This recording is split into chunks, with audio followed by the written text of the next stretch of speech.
130 battalion की जानिब से हारीपारी गांव त्राल में एक मुफ्त तिबी कैंप मुनाकिद किया गया, जिसमें इलाके से ताल्लुक रखने वाले मर्द 2 जन ने शिरकत की।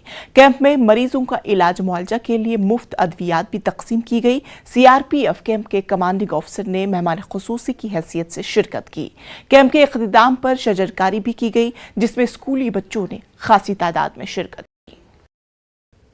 जानते होंगे ये हरीपरी गांव जो है ये एक बहुत ही पिछड़ा हुआ इलाका रहा है और यहाँ जैसा कि मुझे बताया गया है कि यहाँ कभी भी किसी भी सीआरपीएफ की किसी भी यूनिट ने आज तक आके कोई मेडिकल कैंप आज तक नहीं लगाया था।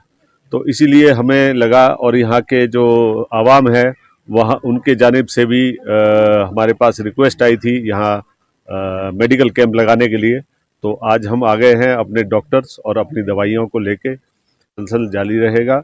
जब कभी भी हमें कहीं भी इस टाइप की रिक्वेस्ट आएगी वहाँ हम जाएंगे अपने डॉक्टर्स को लेके और इस तरीके से मेडिकल कैंप जो है वो लगाते रहेंगे। और इसके साथ ही साथ आज हम एक छोटा सा प्लांटेशन ड्राइव भी कर रहे हैं यहाँ पे आसपास के इलाके में।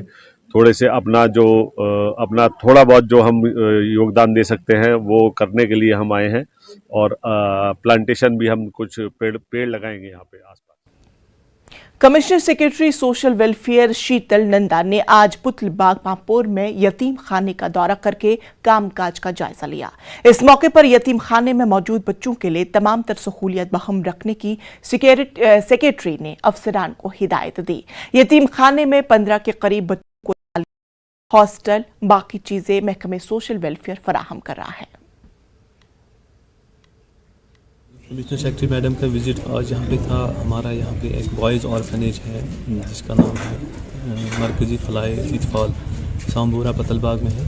इसी की हमारी रिमॉडलिंग चल रही है कि इसी का हम इम्प्रूव कर रहे हैं। इसकी फैसिलिटीज़ जो हैं बच्चों के लिए रहने सहने का, किचन, उनके खेलने कूदने का सारा जो है जो बच्चे के लिए फैसिलिटीज़ होनी चाहिए हम उसको इम्प्रूव कर रहे हैं। तो इसी को देखने के लिए आज commissioner secretary social welfare Sheetal Nanda ji, उसके साथ मिशन डायरेक्टर मिशन शक्ति कौर जी और हमारे director social welfare Kashmir Shafiq साहब आए थे। तो यही एसेस करने के लिए कि क्या फैसिलिटीज़ की इम्प्रूवमेंट कैसे चल रही है और क्या क्या करने की ज़रूरत है।